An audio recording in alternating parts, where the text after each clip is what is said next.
Okay, so we're diving into Abbott and Costello meet Frankenstein, huh?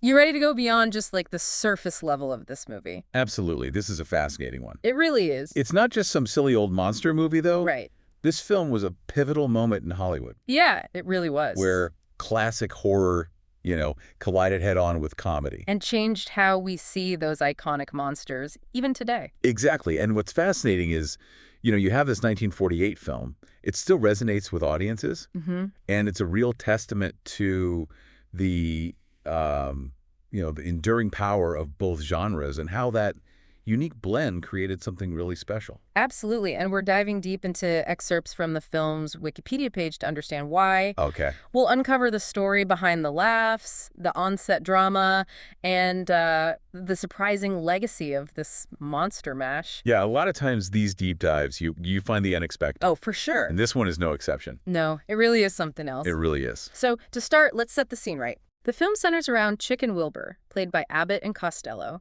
two ordinary baggage clerks working in sunny Florida. Hardly the typical heroes, right?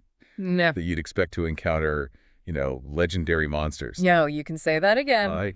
They receive a spooky delivery for a house of horrors, Dracula's coffin, and a crate containing Frankenstein's monster. No less. And Dracula isn't just catching up on his sleep. Right. He's got a plan to revive the monster, who needs a new brain to complete his comeback. Of course. And guess who just happens to look like the perfect brain donor? Let me guess. Our old pal Wilbur. Wilbur, of course. Naturally. It wouldn't be an Abbott and Costello film without Wilbur getting caught up in some monstrous scheme. Exactly. Right. But what's interesting here is that the making of this film had its own share of monstrous drama behind the scenes. Okay. Believe it or not, Abbott and Costello weren't exactly thrilled about the project at first. Is that right?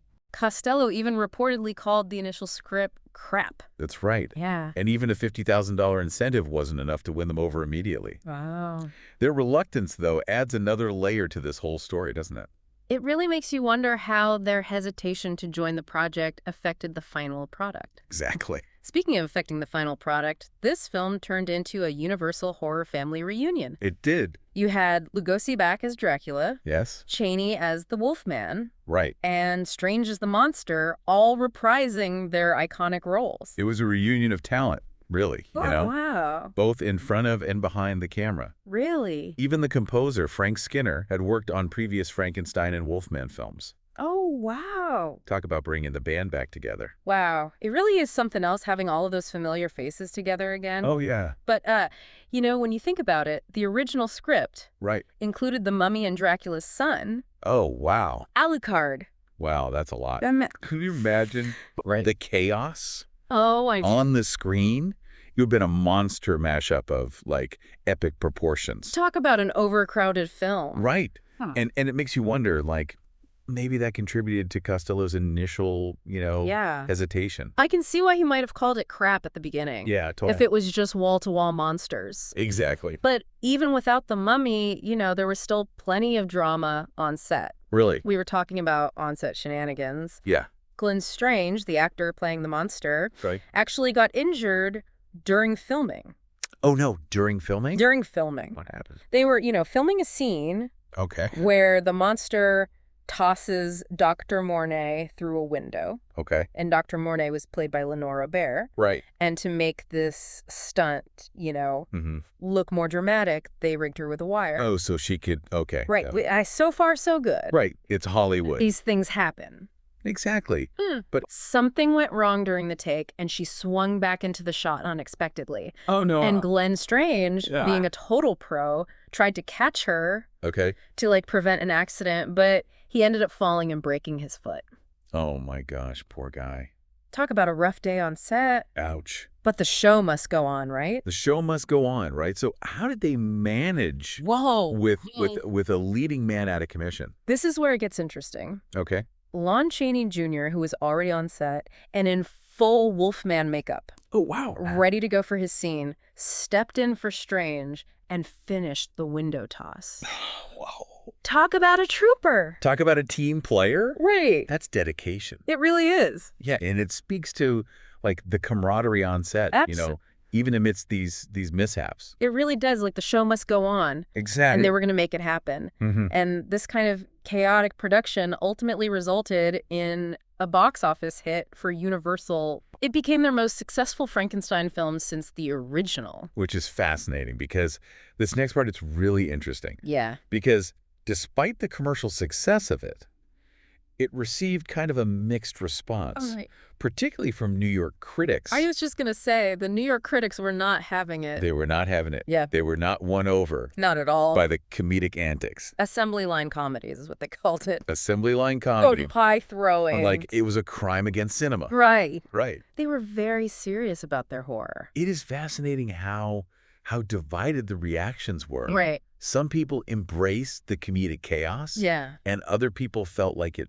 really diminished the horror aspect. Yeah. And this difference in opinion, I think, reveals a cultural shift that was happening at the time, maybe. Ooh, interesting. Maybe the old guard, represented by those New York critics. Okay. You know, they were clinging to a more traditional, serious approach to horror. Okay. But audiences, they were ready for something different. They wanted to have some fun with it. A new flavor. Right. It's like the evolution of a genre. Precisely. This clash of comedic sensibilities, I think, speaks volumes about how tastes were evolving. Yeah. And you know what they say? Comedy is subjective. It is. What one person finds hilarious, another might find cringy. Absolutely. But even with those mixed reviews, Abbott and Costello Meet Frankenstein went on to have a lasting impact. Huge impact. Especially on how we view Dracula even today. Absolutely. The film presented Dracula as the mastermind. Right. Right. Yeah. The brains behind the monster's operation. Right. He's the one running the show. Exactly. And it's a trope that has been echoed in countless films since then. Right. Like Abbott and Costello Meet Frankenstein really injected this whole new layer into Dracula's character. Yeah. Made him more than just, like, a charming bloodsucker. Right. He's cunning. Right. He's got a plan. He's got an agenda. Exactly. Right. He's not just a one-dimensional villain anymore. It's almost like he's the star of the show. And that comedic take, you know, that mastermind persona, it's become so ingrained in pop culture. Oh, absolutely. Think about it. Monster Squad. Yeah. Hotel Transylvania. Oh, yeah.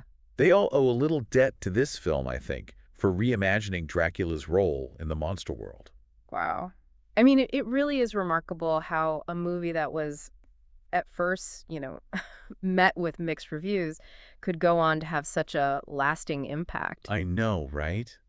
It really makes you think. It does. It really does. And speaking of legacies, there's one more surprise we didn't even touch on. And a surprise guest star, yeah. Yeah, remember how we hinted at a special appearance earlier? Yes. Well, get ready for this. Okay, all right, let me guess. This is where the Invisible Man makes his you got it. Grand entrance? The Invisible Man, that's right. I knew. As if Dracula and Frankenstein's monster weren't enough, they threw in one more for good measure, you know? It's like the filmmakers were just like, we got something special here, let's just go all out. I know, right? Like, let's just go for it. Yeah, exactly. And what's even more remarkable is that this little cameo, this joke at the end, it sparked, like, a whole new series of Abbott and Costello Meet the Monster films. Really? Yeah.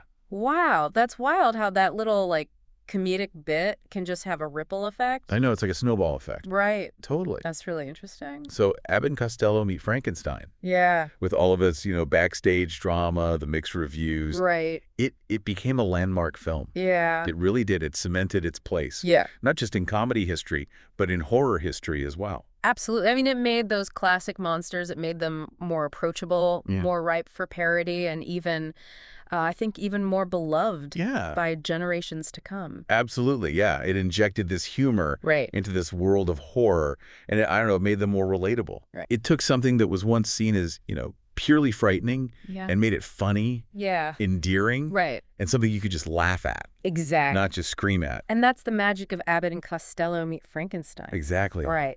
It reminds us that sometimes the most unlikely combinations can create something really special. It's true. Something that continues to resonate with audiences, even decades later. It's true. I think you hit the nail on the head there. Yeah, it's a film that it really is. It reminds us that it's okay to laugh in the face of fear, you know, and that sometimes the best way to conquer our fears is to just laugh at them. It's true. And who better to, guide us through that laughter I know. than Abbott and Costello? The kings of comedic timing.